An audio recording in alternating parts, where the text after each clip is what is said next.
Os Sermões de John Wesley. Salvação pela fé. Pregou em St. Mary's, Oxford, antes da universidade, em 18 de junho de 1738. Pela graça sois salvos por meio da fé. Efésios 2:8. Todas as bênçãos que Deus concedeu ao homem são de sua mera graça, generosidade ou favor, seu favor gratuito e imerecido, favor totalmente merecido. O homem não tem direito à menor de suas misericórdias. Foi a graça gratuita que formou o homem do pó da terra e soprou nele uma alma vivente e carimbou nessa alma a imagem de Deus e pôs todas as coisas debaixo de seus pés. A mesma graça gratuita continua para nós, neste dia, vida, respiração e todas as coisas. Pois não há nada que sejamos, tenhamos ou façamos que possa merecer a menor coisa da mão de Deus. Todas as nossas obras, tu, ó Deus, tens feito em nós. Estes, portanto. 2. Com que meios, então, um homem pecador expiará o menor de seus pecados com suas próprias obras? Não. Fossem eles tantos ou santos, eles não eram dele, mas de Deus. Mas, na verdade, todos eles são profanos e pecadores, de modo que cada um deles precisa de uma nova expiação. Somente frutos corruptos crescem em uma árvore corrupta. E seu coração é totalmente corrupto e abominável, sendo aquém da glória de Deus. A justiça gloriosa a princípio impressionou sua alma, segundo a imagem de seu grande Criador. Portanto, não tendo nada, nem justiça nem obras, para pleitear, sua boca está totalmente fechada diante de Deus. 3. Se então os homens pecadores encontram graça diante de Deus, é graça sobre graça. Se Deus ainda conceder novas bênçãos sobre nós, sim, a maior de todas as bênçãos, a salvação, o que podemos dizer a essas coisas, senão, graças a Deus por seu dom indizível? E assim é aqui Deus recomenda seu amor para conosco, pois, enquanto ainda éramos pecadores, Cristo morreu para nos salvar pela graça, então sois salvos pela fé. A graça é a fonte, a fé a condição da salvação. Agora, para que não fiquemos aquém da graça de Deus, interessa-nos cuidadosamente indagar. E que fé é pela qual somos salvos? Segunda, qual é a salvação que é pela fé? Terceira, como podemos responder a algumas objeções? Primeiro, que fé é pela qual somos salvos? Primeiro, não é apenas a fé de um pagão. Agora, Deus exige que um pagão acredite que Deus existe, que Ele é um galardoador daqueles que o buscam diligentemente, e que Ele deve ser buscado glorificando-o como Deus, dando-lhe graças por todas as coisas e por uma prática cuidadosa da virtude moral, da justiça, misericórdia e verdade, para com seus semelhantes. Um grego ou romano, portanto, sim, um cita ou indiano, não tinha desculpa se não acreditasse tanto, os sérios atributos de Deus, um estado futuro de recompensa e punição e a natureza obrigatória da virtude moral. Pois esta é apenas a fé de um pagão. 2. Nem, em segundo lugar, é a fé de um demônio, embora isso vá muito mais longe do que a de um pagão. Pois o diabo acredita, não apenas que existe um Deus sábio e poderoso, gracioso para recompensar e justo para punir, mas também, que Jesus é o Filho de Deus, o Cristo, o Salvador do mundo. Assim, o encontramos declarando, em termos expressos, eu sei quem és, o Santo de Deus, Lucas 4:34. Também não podemos duvidar, mas aquele espírito infeliz acredita em todas aquelas palavras que saíram da boca do santo, sim, e tudo mais que foi escrito por aqueles homens santos do passado, de dois dos quais ele foi compelido a dar aquele glorioso testemunho, e que toda a Escritura foi dada por inspiração de Deus. Até aqui vai a fé de um demônio. E que toda a Escritura foi dada por inspiração de Deus. Até aqui vai a fé de um demônio. 3. Em terceiro lugar, a fé pela qual somos salvos, no sentido da palavra que será explicado a seguir, não é apenas aquela que os próprios apóstolos tiveram enquanto Cristo ainda estava na terra, embora eles acreditassem nele a ponto de deixar tudo e segui-lo, embora tivessem poder para fazer milagres, para curar todo tipo de doença e todo tipo de doença, sim, eles tinham então poder e autoridade sobre todos os demônios e, o que está além de tudo isso, foram enviados por seu mestre para pregar o reino de Deus. 4. Que fé é então pela qual somos salvos? Pode-se responder, primeiro, em geral, é uma fé em Cristo. Cristo e Deus por meio de Cristo são os objetos apropriados dela. Aqui, portanto, é suficientemente, absolutamente distinto da fé dos pagãos antigos ou modernos. E da fé do demônio ela se distingue plenamente por isso. Não é apenas uma coisa especulativa e irracional, um assentimento frio e sem vida, um encadeamento de ideias na cabeça, mas também uma disposição do coração. Pois assim diz a Escritura, com o coração o homem crê para a justiça, e, se com a tua boca confessares ao Senhor Jesus. 5. E aqui difere daquela fé que os próprios apóstolos tiveram enquanto nosso Senhor estava na terra, que reconhece a necessidade e o mérito de sua morte e o poder de sua ressurreição.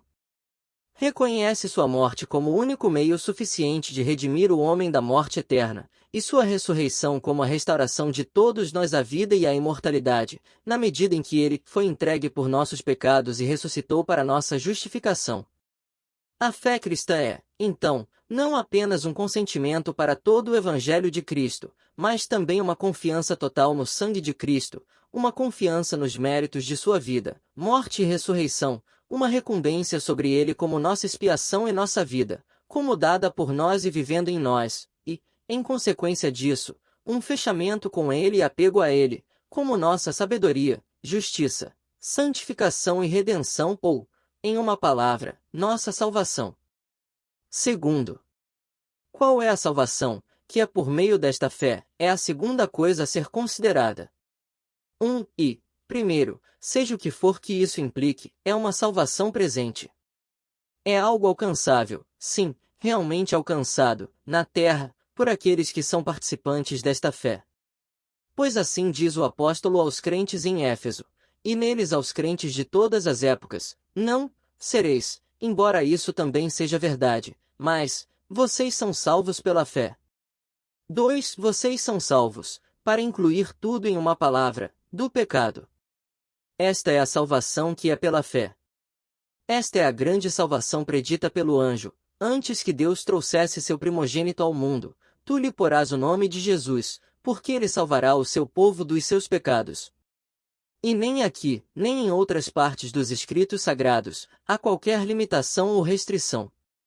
Todo o seu povo, ou, como é expresso em outro lugar, todos os que acreditam nele, ele salvará de todos os seus pecados, do pecado original e atual, passado e presente, da carne e do espírito.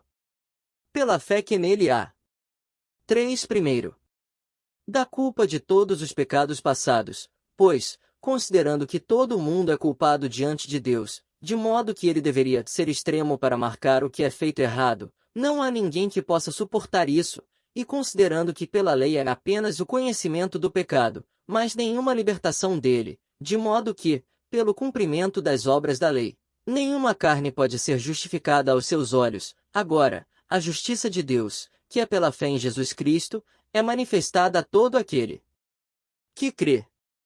Agora, eles são justificados gratuitamente por sua graça, por meio da redenção que há em Jesus Cristo.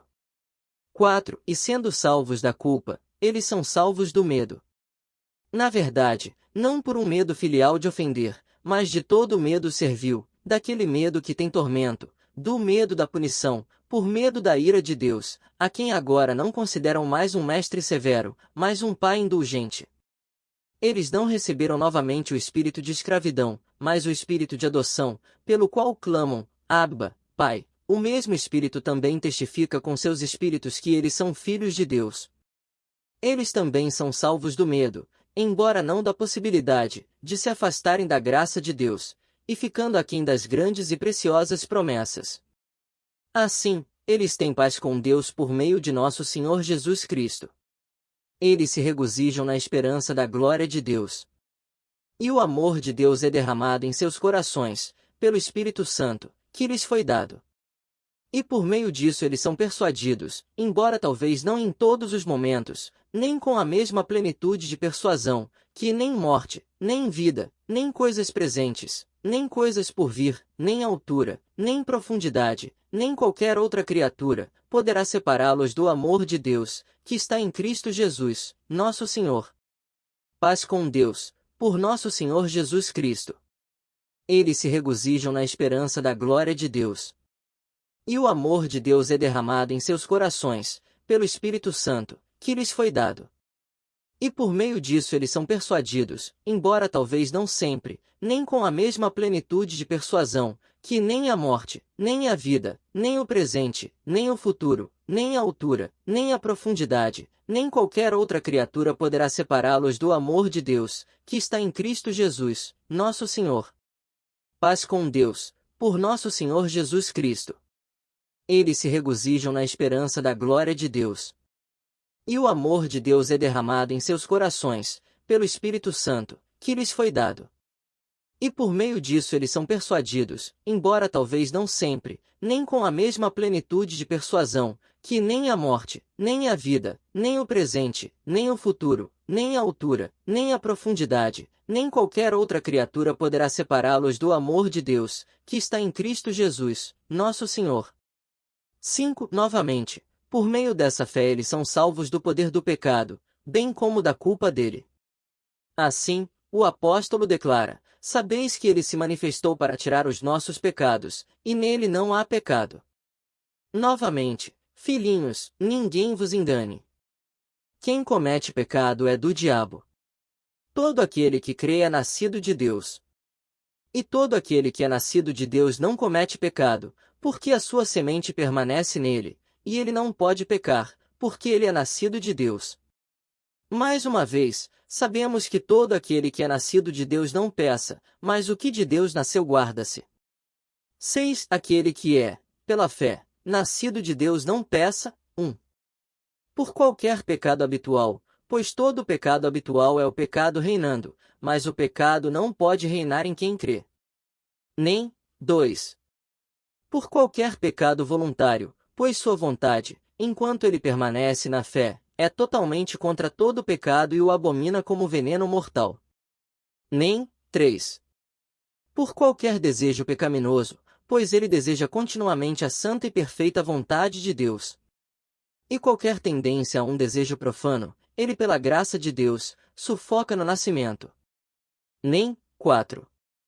Ele peça por enfermidades, seja em ato, palavra ou pensamento, pois suas enfermidades não têm concordância de sua vontade, e sem isso eles não são propriamente pecados. Por isso. 7. Esta, então, é a salvação que é pela fé, mesmo no mundo presente, uma salvação do pecado e das consequências do pecado, ambas muitas vezes expressas na palavra justificação, o que, tomado no sentido mais amplo, implica uma libertação da culpa e do castigo, pela expiação de Cristo realmente aplicada à alma do pecador que agora crê nele, e uma libertação do poder do pecado, por meio de Cristo formado em seu coração. De modo que aquele que é assim justificado, ou salvo pela fé, realmente nasceu de novo. Ele nasceu de novo do Espírito para uma nova vida, que lhe está escondida com Cristo em Deus. E como um bebê recém-nascido ele recebe alegremente o ídolo. Terceiro. A primeira objeção usual a isso é: 1. Que pregar salvação ou justificação, somente pela fé, é pregar contra a santidade e as boas obras. Ao que uma resposta curta pode ser dada, seria assim, se nós falássemos, como alguns fazem, de uma fé que fosse separada destes, mas falamos de uma fé que não é assim, mas produtora de todas as boas obras, e toda a santidade. 2. Mas pode ser útil considerá-lo mais amplamente, especialmente porque não é uma objeção nova, mas tão antiga quanto a época de São Paulo. Pois mesmo então foi perguntado: não anulamos a lei pela fé? Respondemos: primeiro, todos os que não pregam a fé manifestamente anulam a lei, seja direta e grosseiramente, por limitações e comentários que comem todo o espírito do texto, ou indiretamente, ao não apontar o único meio pelo qual é possível realizá-la. Considerando que, em segundo lugar, estabelecemos a lei, tanto mostrando sua extensão total quanto seu significado espiritual, e chamando todos para aquele caminho vivo, pelo qual. 3. Mas a pregação desta fé não leva os homens ao orgulho? Nós respondemos, acidentalmente pode. Portanto, todo crente deve ser seriamente advertido. Nas palavras do grande apóstolo, por causa da incredulidade, os primeiros ramos foram quebrados, e tu permaneces pela fé. Não sejas arrogante, mas teme. Se Deus não poupou os ramos naturais, cuidado para que ele não te poupe. Eis, portanto, a bondade e a severidade de Deus. Sobre os que caíram, severidade, mas em relação a ti, bondade, se continuares na sua bondade, caso contrário, tu também serás cortado. E enquanto ele continua nisso, ele se lembrará daquelas palavras de São Paulo, prevendo e respondendo a esta mesma objeção, Romanos 3.27, onde está a vanglória, então está excluído. Porque lei das obras não, mas pela lei da fé. Se um homem fosse justificado por suas obras, ele teria do que se gloriar. Mas não há glória para aquele que não pratica, mas crê naquele que justifica o ímpio. Romanos 4h05. Com o mesmo efeito são as palavras que precedem e seguem o texto, Efésios 2.4, Deus, que é rico em misericórdia, estando nós ainda mortos em nossos pecados, nos vivificou juntamente com Cristo, pela graça estais salvos, para mostrar as abundantes riquezas da sua graça pela sua benignidade para conosco por meio de Cristo Jesus. Porque pela graça sois salvos, por meio da fé, e isso não vem de vós. De vós mesmos não vem nem a vossa fé nem a vossa salvação, é dom de Deus, o dom gratuito e imerecido, a fé pela qual sois salvos, bem como a salvação que ele de seu próprio bom prazer, seu mero favor, anexos a isso. Que você acredita, é um exemplo de sua graça, que acreditando, você é salvo, outro. Não vem das obras, para que ninguém se glorie. Pois todas as nossas obras, toda a nossa justiça, que existiam antes de nossa crença, nada mereciam de Deus senão a condenação, tão longe eles estavam de merecer a fé, que, portanto, sempre que dado, não é de obras. Nem é a salvação das obras que fazemos quando cremos, pois é então Deus que opera em nós, e, portanto, que ele nos dá uma recompensa pelo que ele mesmo realiza, apenas elogia as riquezas de sua misericórdia, mas não nos deixa nada. Do qual para a glória. 4. No entanto, falar assim da misericórdia de Deus, como salvando ou justificando livremente pela fé somente, não pode encorajar os homens no pecado de fato, pode irá. Muitos irão continuar no pecado para que a graça abunde, mas seu sangue está sobre sua própria cabeça. A bondade de Deus deve levá-los ao arrependimento, e assim serão aqueles que são sinceros de coração. Quando eles souberem que ainda há perdão com ele, eles clamarão em voz alta que ele apagaria seus pecados também, pela fé que há em Jesus. E se clamarem sinceramente e não desmaiarem, eles o buscarão de todos os meios que ele designou. Se eles se recusarem a ser consolados até que ele venha, ele virá, de Deus operando esta fé no coração dos homens, assim como um raio caindo do céu.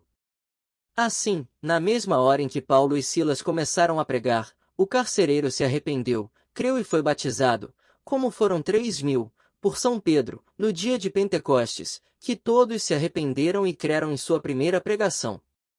E, bendito seja Deus, agora existem muitas provas vivas de que ele ainda é poderoso para salvar. De Deus operando esta fé no coração dos homens, assim como um raio caindo do céu. Assim, na mesma hora em que Paulo e Silas começaram a pregar, o carcereiro se arrependeu, creu e foi batizado, como foram 3.000, por São Pedro, no dia de Pentecostes, que todos se arrependeram e creram em sua primeira pregação. E, bendito seja Deus, agora existem muitas provas vivas de que ele ainda é poderoso para salvar. 5. No entanto, para a mesma verdade, colocada em outra visão, uma objeção bastante contrária é feita. Se um homem não pode ser salvo por tudo que ele pode fazer, isso levará os homens ao desespero. É verdade que se desesperam por serem salvos por suas próprias obras, seus próprios méritos ou justiça. E assim deveria, pois ninguém pode confiar nos méritos de Cristo, até que tenha renunciado totalmente aos seus. Aquele que estabelece sua própria justiça não pode receber a justiça de Deus. A justiça que é pela fé não pode ser dada a ele enquanto ele confia naquilo que é da lei. 6. Mas isso, dizem, é uma doutrina desconfortável. O diabo falou como ele, isto é, sem verdade nem vergonha, quando ousou sugerir aos homens que é assim. É o único confortável, é muito cheio de conforto, para todos os pecadores autodestruídos e autocondenados. Que todo aquele que nele crê não se envergonhará de que o mesmo Senhor é rico para com todos os que o invocam. Aqui está o conforto, alto como o céu, mais forte que a morte. O que? Misericórdia para todos para Zaqueu, um ladrão público para Maria Madalena, uma prostituta comum. Parece-me que ouço alguém dizer, então eu mesmo, posso esperar misericórdia. E assim podes, tu, aflito, a quem ninguém consolou. Deus não rejeitará a tua oração. Não, talvez ele possa dizer na hora seguinte, tenha bom ânimo, seus pecados estão perdoados, tão perdoado, que eles não mais reinarão sobre ti, sim, e que o Espírito Santo testificará com teu espírito que tu és um filho de Deus. Ó boas novas! Novas de grande alegria, que são enviadas a todas as pessoas. Ó, todos os que têm sede, vinde às águas, vinde e comprai, sem dinheiro e sem preço. Quaisquer que sejam seus pecados, ainda que vermelhos como o carmesim, embora mais do que os cabelos de sua cabeça, retornem ao Senhor. 7. Quando não ocorrem mais objeções, então simplesmente nos é dito que a salvação somente pela fé não deve ser pregada como a primeira doutrina, ou, pelo menos, não deve ser pregada de forma alguma. Mas o que diz o Espírito Santo? Ninguém pode lançar outro fundamento além do que já foi posto, a saber, Jesus Cristo. Portanto, todo aquele que nele crer será salvo e deve ser o fundamento de toda a nossa pregação, isto é, deve ser pregado primeiro. Bem, mas não para todos. A quem, então, não devemos pregá-lo? A quem devemos, exceto aos pobres não, eles têm um direito peculiar de ter o Evangelho pregado a eles. O não instruído não. Deus revelou essas coisas aos homens indoutos e ignorantes desde o princípio. Os jovens de forma alguma. Deixe estes, de qualquer maneira, vir a Cristo e não os proíba. Os pecadores muito menos. Ele não veio chamar os justos, mas os pecadores ao arrependimento. Por que então, se houver, devemos excluir os ricos, os instruídos, os respeitáveis, os homens morais? E, é verdade, eles muitas vezes se excluem de ouvir, ainda assim, devemos falar as palavras de nosso Senhor. Pois assim o teor de nossa comissão é, vai e pregue o Evangelho a toda criatura. Se alguém torcê-lo, ou qualquer parte dele, para sua destruição, ele deve carregar seu próprio fardo. Mas ainda assim, como vive o Senhor, tudo o que o Senhor nos disser, isso falaremos.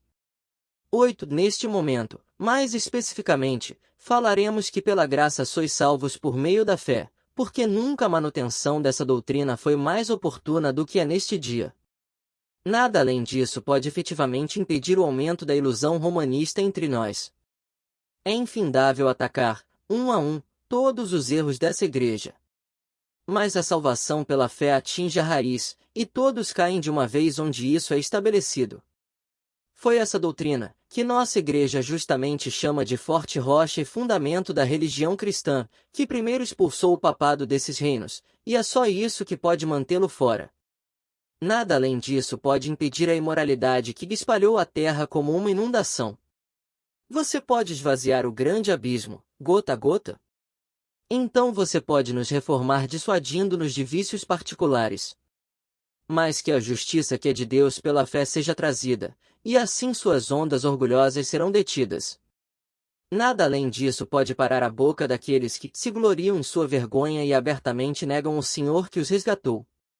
Eles podem falar tão sublimemente da lei quanto aquele que a tem escrita por Deus em seu coração.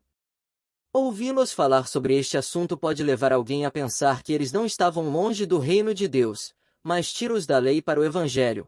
Comece com a justiça da fé, com Cristo, o fim da lei para todo aquele que crê, e aqueles que agora pareciam quase, se não totalmente, cristãos, confessam ser os filhos da perdição, tão longe da vida e da salvação, Deus seja misericordioso com eles. Quanto às profundezas do inferno das alturas do céu. 9. Por esta razão o adversário se enfurece sempre que a salvação pela fé é declarada ao mundo. Por esta razão ele incitou a terra e o inferno, para destruir aqueles que primeiro a pregaram. E pela mesma razão, sabendo que somente a fé poderia derrubar os fundamentos de seu reino, ele convocou todas as suas forças e empregou todas as suas artes de mentiras e calúnias para amedrontar Martinho Lutero de revivê-lo. Também não podemos nos perguntar, pois, como aquele homem de Deus observa, como enfureceria um homem orgulhoso e forte armado, ser parado e desprezado por uma criancinha vindo contra ele com uma cana na mão, especialmente quando ele sabia que aquela criança certamente o derrubaria e o pisotearia. Mesmo assim, Senhor Jesus. Assim, tua força sempre foi aperfeiçoada na fraqueza. Vá em frente então, criança pequena que acredita nele, e sua mão direita te ensinará coisas terríveis. Embora sejas indefeso e fraco como uma criança de poucos dias, o homem forte não será capaz de resistir a ti. Tu prevalecerás sobre ele, e o subjugarás, e o derrubarás, e o pisarás sob os teus pés. Tu marcharás, sob o comando do grande capitão da tua salvação, conquistando e para conquistar. Agora, graças a Deus, que nos dá a vitória por nosso Senhor Jesus Cristo, a quem, com o Pai e o Espírito Santo, seja a bênção, e a glória, e a sabedoria, e a ação de graças, e a honra, e o poder, e a força, para todo sempre. Amém.